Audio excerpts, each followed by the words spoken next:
السلام علیکم اسٹوڈنٹس.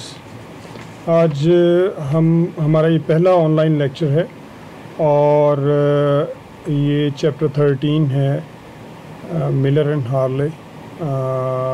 جو ایکچوئل بک ہے وہاں پر چیپٹر 4 ہے اور جو ہیلپنگ بک آپ یوز کر رہے ہیں اس میں چیپٹر 13 ہے evolution a historical perspective.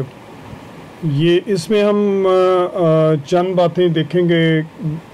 Darwin کی تھیوری سے موسٹلی اسٹوڈنٹ جو ہیں واقف ہیں. ایف ایس سی میں آپ اس کے بارے میں کچھ بیسک کانسیپٹس جو ہیں وہ لے چکے ہیں, جیسے جس تھیوری آف نیچرل سلیکشن کہتے ہیں.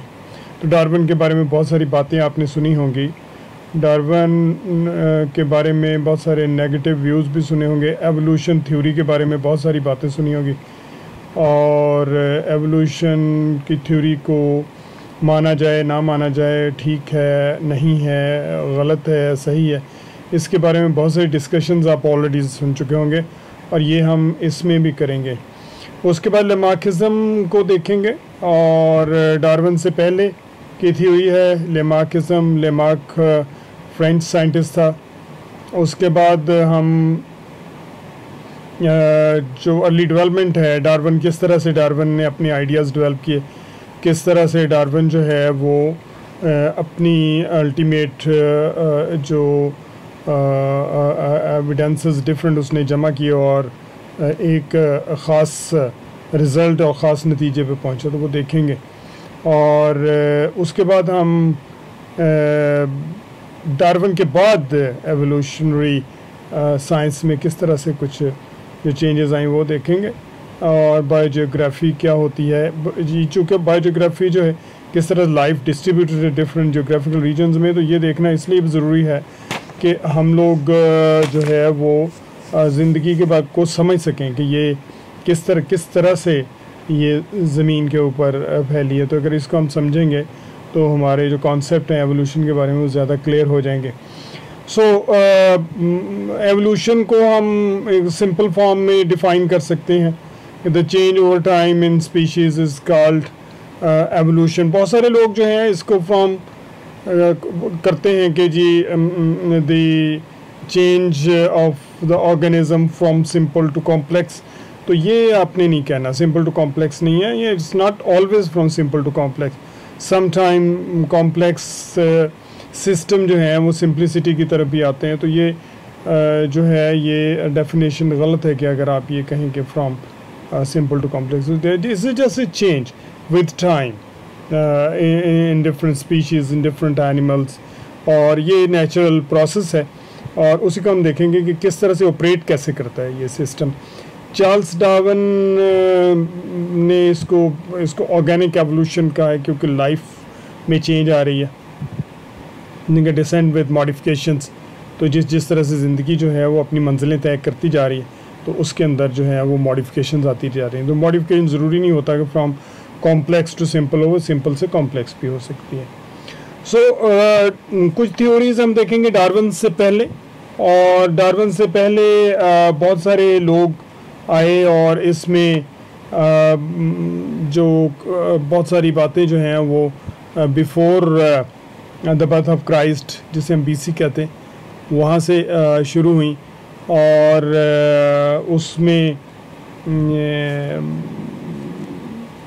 ایرسٹوٹل ہمسیلف, جس کا ایرا جو ہے وہ 384 ٹو 328 بی سی ہے, بیفور کرائسٹ. تو اس نے جو ہے بہت سارے کانسیپٹ ڈسکرائب کیے. اس نے کہا زندگی جو ہے وہ چینج ہوتی ہے, لیونگ آرگنزم چینج ہوتے ہیں, بٹ اس نے کوئی کمپریہنسو تھیوری نہیں دی, ٹھیک ہے. اور اس میں مسئلہ یہ تھا کہ اس وقت ایسی بات کرنا بہت مشکل تھا, اور اس وقت یہ بات کہنا کہ زندگی جو ہے وہ جس طرح کی ہمارے سامنے اس طرح کی پیدا نہیں ہوئی تھی, بہت مشکل تھا. اس کے بعد جارج لوئس بفن ہے, یہ 1707 سے 1788 1788 یہ اس کا ایرا ہے. تو he spent many years اور اس نے اناٹمی کمپیریٹیو اناٹمی پہ اس کا بہت سارا جو ہے وہ کام ہے، اور اس نے بہت ساری اسٹرکچرز جو تھیں اینیملس کے اندر ڈفرینٹ وہ اسٹڈی کی، تو اس نے دیکھا کہ بہت ساری اسٹرکچر جو ہیں جن کے جو فنکشنز ہیں وہ سلائٹلی ڈفرینٹ ہیں، اور ان کا جو اسٹرکچر ہے وہ ملتا ہے، یا سم ٹائم ایسا ہوتا ہے کہ اسٹرکچر ڈفرینٹ ہے، کام ملتا ہے. تو یہ under the pressure of time کچھ ایسی چینجز آ گئی ہیں. اس کے بعد ایراسمس ڈارون، یہ ڈارون کا دادا تھا بیسیکلی، جو چارلس ڈارون اس کا دادا تھا. تو یہ 1731 سے 1802 تک ان کا ایرا ہے، اور یہ ظاہر ہے انگلینڈ کے تھے، اور یہ بیسیکلی فزیشین تھے، ڈاکٹر تھے. He was also interested in questions of origin and change. اس وقت جو فزیشینز بھی ہوتے تھے وہ کافی اچھے سائنٹسٹ بھی ہوتے تھے. تو آج کل ذرا یہ رواج کم ہو گیا ہے، کیونکہ ابھر یہ چیز کسی اور طرف چلی جائے گی. تو عام طور پہ جو ہے وہ ڈیزیز اور دوائیوں وغیرہ پہ بات چلی گئی ہے، لیکن اس وقت جو فزیشین تھے، جو ڈاکٹرز تھے، بہت سارے جو ہے وہ ریسرچ کے کام کرتے ہیں. آج کل بھی ظاہر بڑی یونیورسٹیز کے اندر، بڑے کالجز کے اندر، میڈیکل کالجز کے اندر ہو رہا ہے، لیکن ہمارے یہاں اوور آل سوسائٹی کے اندر یہ چیزیں ذرا کم ہوتی جا رہی ہیں. لیمارک جو تھے وہ بیسیکلی میں نے آپ کو بتایا کہ فرینچ تھے، اور جین بیپٹس لیمارک اس کا نام تھا، 1744 to 1829، اور یہ زولوجسٹ تھا بیسیکلی. اور اس نے اینیمل کلاسیفیکیشنز اسٹڈی کی. اس کے بعد اس نے جو ہے وہ ایک ایوولوشن کی تھیوری جو پیش کی، اور وہ مس کانسیپٹ ہے اس کی تھیوری کے بارے میں. آئی تھنک بہت بڑی زیادتی ہوئی ہے لیمارک کے ساتھ، اور اس کے پیچھے میں نے آپ کو ریزن بتائی تھی پہلے بھی، جو اپنی کلاس ہے آپ کو، پھر ابھی ہم ڈسکس کریں گے تھوڑا ڈارون کے بارے. ڈارون کی تھیوری کو انہوں نے کہا تھی theory of inheritance of acquired characteristics. اب لیمارک بیسیکلی فرینچ تھا، اور اس وقت دو بڑی طاقتیں تھیں دنیا کے اندر، فرانس تھا اور برطانیہ تھی. تو ان کے اندر تھوڑی سی ایک اینمٹی بھی تھی، ایک جیسے اس وقت بڑی جو سپر پاورز ہیں ان میں ایک دوڑ ہے ڈومیننس کی، تو وہاں پر بھی تھی. تو سائنس کے میدان میں اس وقت بھی یہ کافی معاملات ایسے چل رہے تھے کہ جو ڈفرینٹ ملک ہیں یہ کوشش کر رہے تھے، خاص طور پہ فرانس اور برطانیہ کے، انہی کا ہی زیادہ تر نام آئے. تو لیمارک کی تھیوری شروع میں تو بڑی پاپولر بھی ہوئی، اور کچھ لوگوں نے اس پہ بہت زیادہ تنقید بھی کی، بہت سارے نے ایکسیپٹ بھی کیا. لیکن جب یہ چونکہ جو میڈیا تھا زیادہ تر اس وقت کا برٹشر کے پاس تھے، اور برٹش کے پاس یونیورسٹیز بھی زیادہ اچھی تھی، سائنٹسٹ بھی اچھے تھے، تو انہوں نے اس کا کافی مذاق اڑایا، اور انہوں نے کہا کہ theory of inheritance of acquired characteristic. تو انہوں نے کہا کہ ڈارون یہ کہا ہے کہ جو کریکٹرسٹکس کوئی بھی آرگنزم ایکوائر کرتا ہے ڈیورنگ ہز لائف ٹائم، تو وہ اس کی جو ہے وہ اگلی نسل میں چلے جاتے ہیں. اچھا، بظاہر بڑی انٹرسٹنگ بات ہے کہ یہ کہنا کہ جی کریکٹرسٹک جو ایک ہی نسل کے اندر جو پیدا ہوتے ہیں وہ اگلی میں چلے جاتے ہیں. تو لیمارک نے یہ بالکل بھی نہیں کہا تھا. اس نے کہا تھا کہ جو کریکٹرسٹک ایک پوری نسل کے اندر سال ہر سال اور جنریشن آفٹر جنریشن ایک انڈر پریشر اور اسپیسیفک پریشر جو ڈیولپ ہوتے ہیں وہ آگے جاتے ہیں. تو اس میں ابھی بھی آپ بہت سارے کریکٹرسٹکس کو دیکھ لیجئے، تو لیمارک کی تھیوری مجھے تو بہت اپیل کرتی ہے. آپ دیکھیں پہلوان کا بیٹا بڑی آسانی سے پہلوان بن جاتا ہے، گولڈ اسمتھ کا بیٹا بڑی آسانی سے گولڈ اسمتھ بن جاتا ہے. اسی طرح سے لوہار کا بیٹا بہت اچھا لوہار ہوتا ہے، زمیندار کا بیٹا بہت اچھا زمیندار ہوتا ہے. سو اس نے وہ اسکل ایکوائر کیا ہوتا ہے، ایکوائر کی تو لرن وہ بعد میں کرتا ہے، اس کو فائن ٹیون بعد میں کرتا ہے.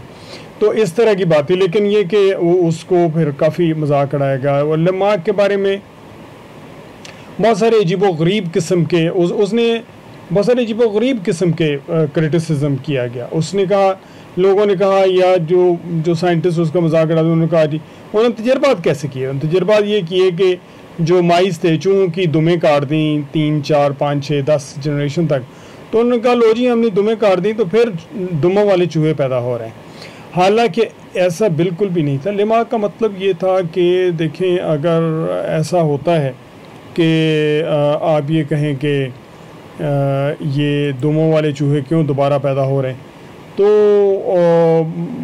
وہ تو آپ نے ان کا ایک وائٹل آرگن کاٹ دیا۔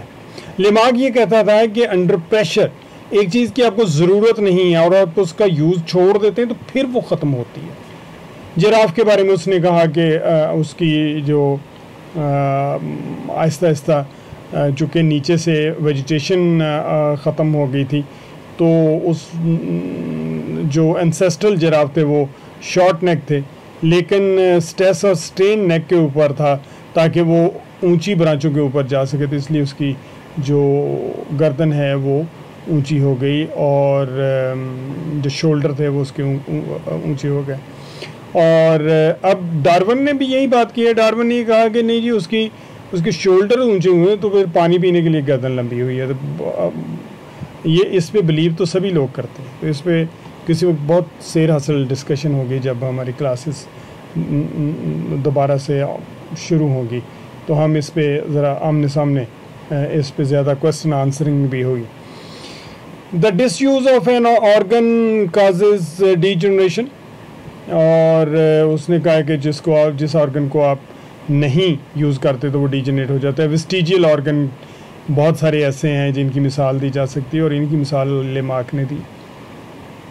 لماک پہ بہت زیادہ کریٹیسزم ہوا اور برٹش سائنٹسٹوں نے بہت اس کا مذاق اڑایا، لیکن اب ایک پورا سائنٹسٹ کا ایک پورا اسکول آف تھاٹ ہے جو اس کو سپورٹ کرتا ہے، اور لماکینین سائنٹسٹ جو ہیں وہ اب دنیا میں بہت زیادہ پائے جاتے ہیں۔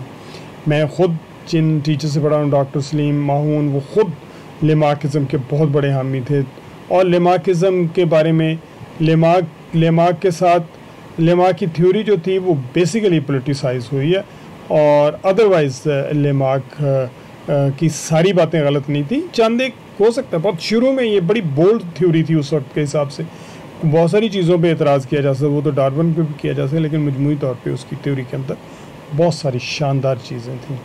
تو نیکسٹ لیکچر میں ہم دیکھیں گے کہ ڈارون نے جو اپنے شروع کے سال تھے وہ کس طرح سے گزارے اور پھر کس طرح سے اس کا سفر شروع ہوا، اور ڈفرینٹ ہم پھر ایویڈنسز دیکھیں گے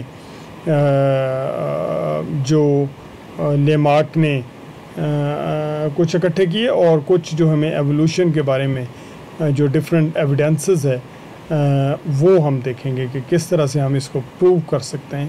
وہ زیادہ انٹرسٹنگ ہوگا آپ کے لیے میرا خیال میں۔ اب یہ دیکھیے یہ جو پکچر ہے، یہ 2 لائن آپ دیکھ رہے ہیں، ٹھیک ہے، اور اس میں جو یہ اے ہے جو پہلا لائن ہے یہ افریقن لائن ہے، ٹھیک ہے، پینتھرا لیو ہے، اور دوسرا جو ہے وہ ماؤنٹین لائن ہے، اور یہ نارتھ اور ساؤتھ امریکہ میں پایا جاتا ہے، اور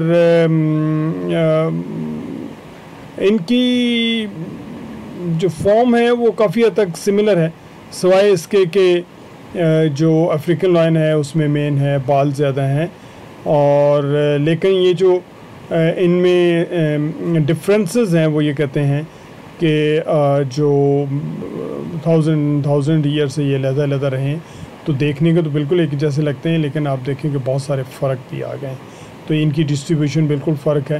افریقن لائن اس کی ڈسٹریبیوشن بالکل فرق ہے، اس کی ڈسٹریبیوشن بالکل ڈفرینٹ ہے، تو چونکہ لوکیشن فرق آئی تو اس جو سٹریس تھا اس کے انڈر ڈفرینٹ جو اسپیشیز ہیں وہ ڈیولپ ہوئی، تو ان کو ہم انشاءاللہ ڈیٹیل کے اندر جو ہے وہ دیکھیں گے۔